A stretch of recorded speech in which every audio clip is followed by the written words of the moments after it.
impact of belief in illness on the manifestation of real symptoms. Do you believe that only those who are truly sick become ill? What if I told you it's possible to feel physically unwell just because you believe something is wrong with you? Stay with me until the end of this message, because what you are about to understand could be the turning point between a life of health and a life trapped by symptoms that were never truly yours. Imagine a completely healthy person. All tests show that everything is fine, no diagnosable illness. Yet this person feels pain, palpitations, nausea, dizziness, shortness of breath, tingling. They go from doctor to doctor, but no physical cause is found. Still, the symptoms persist. At this point, many people panic. But what is really happening is a phenomenon as old as humanity itself. An obsessive belief in illness can become an illness in and of itself. The mind is incredibly powerful. So powerful that it can turn beliefs into real physical experiences. If someone deeply believes they are sick, their brain activates circuits related to pain, fear, and stress. These circuits send signals to the body, which begins to react. What started as a belief now becomes a felt reality, even when there's no physiological cause. Science has studied this phenomenon under various names. One of the most well-known is the nocebo effect, the opposite of the placebo effect. In the placebo, a person improves by believing they are taking an effective treatment, even if it's just a sugar pill. In the nocebo, a person worsens by believing something is harming them, even if it's harmless. The mind believes and the body obeys. And this isn't just theory. There are thousands of documented medical cases where people have shown intense symptoms, like seizures, vomiting, fevers, migraines, chest pain, simply due to suggestion, fear, or the belief that they were in danger.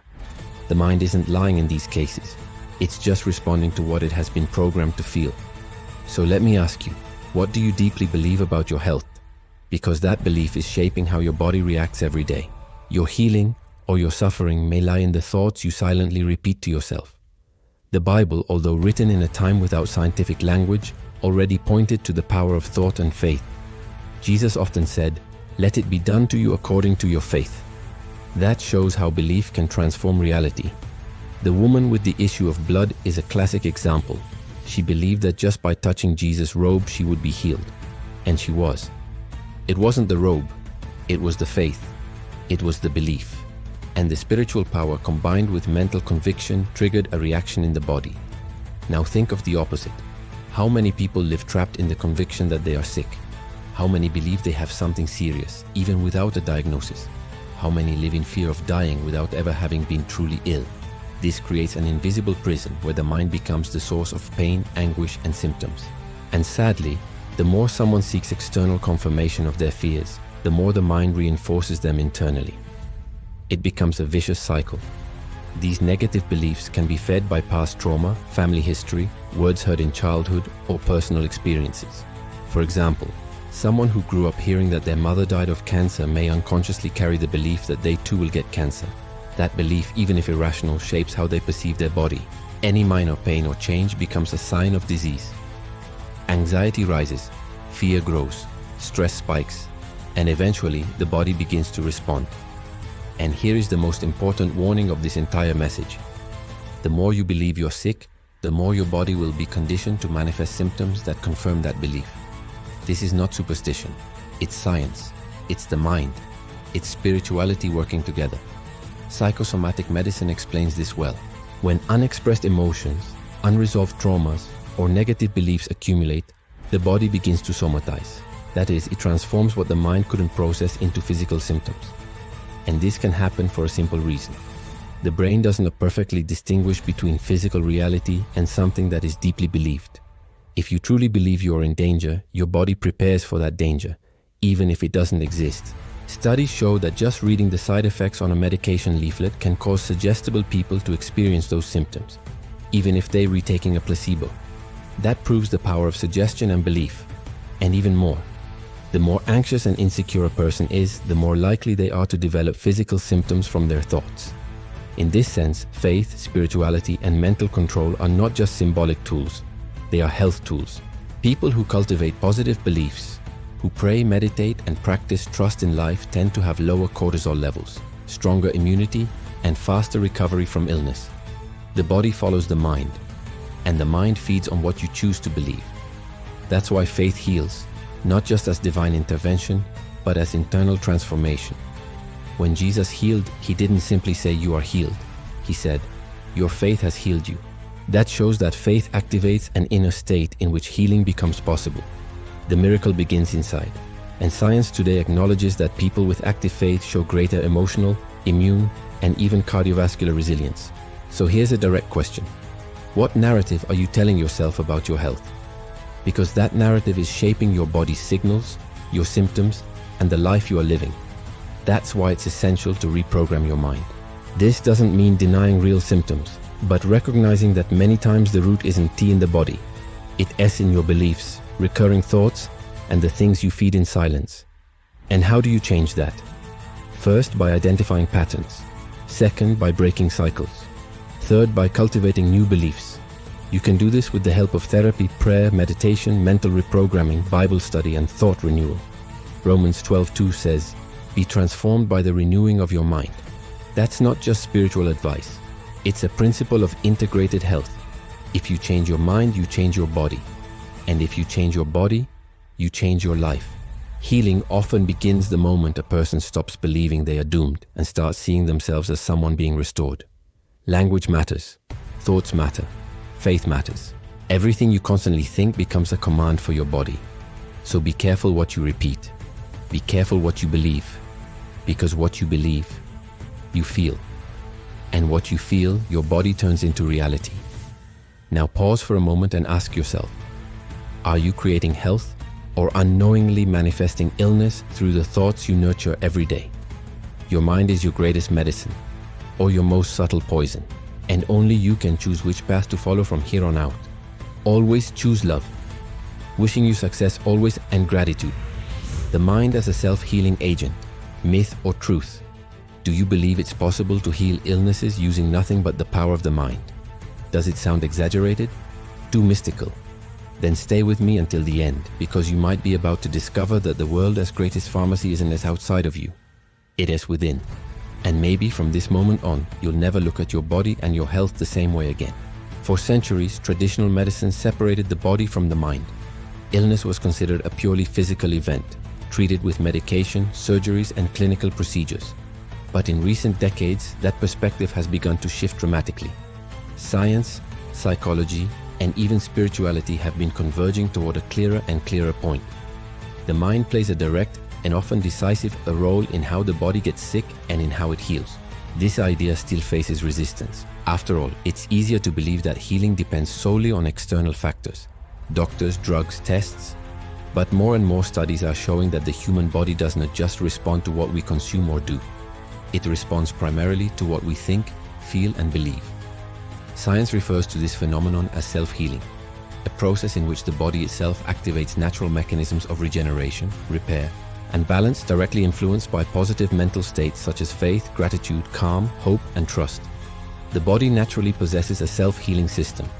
Wounds heal, broken bones regenerate, viruses and bacteria are fought by the immune system.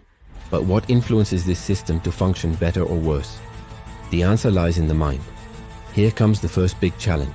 Have you been using your mind to support your health? Or have you been your own greatest saboteur? What you think and feel daily, is it helping your body to heal or to get sick? Let's break this down more clearly. When someone lives in constant stress, in a state of alertness and fear, the body reacts as if it's in real danger. This triggers the release of hormones like cortisol and adrenaline. In isolated moments, this can be useful. But when it becomes a continuous state, the immune system weakens. Digestion is disrupted, sleep is affected, and the body enters a state of imbalance. On the other hand, when someone is calm, at peace, thinking positively, surrounded by feelings of gratitude and purpose, the body responds by releasing substances like serotonin, dopamine, and oxytocin.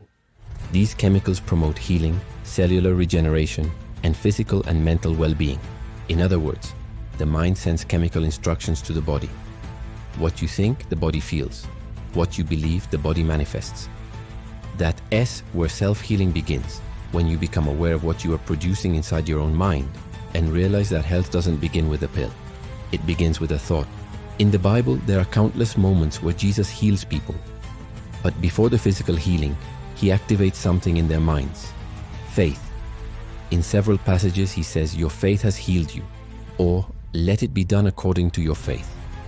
This shows that the miracle began inside, and the physical healing was a consequence of a mental and spiritual transformation. Modern science is beginning to speak the same language. One of the most fascinating fields in this area is psychoneuroimmunology, a science that studies how thoughts and emotions directly impact the immune system.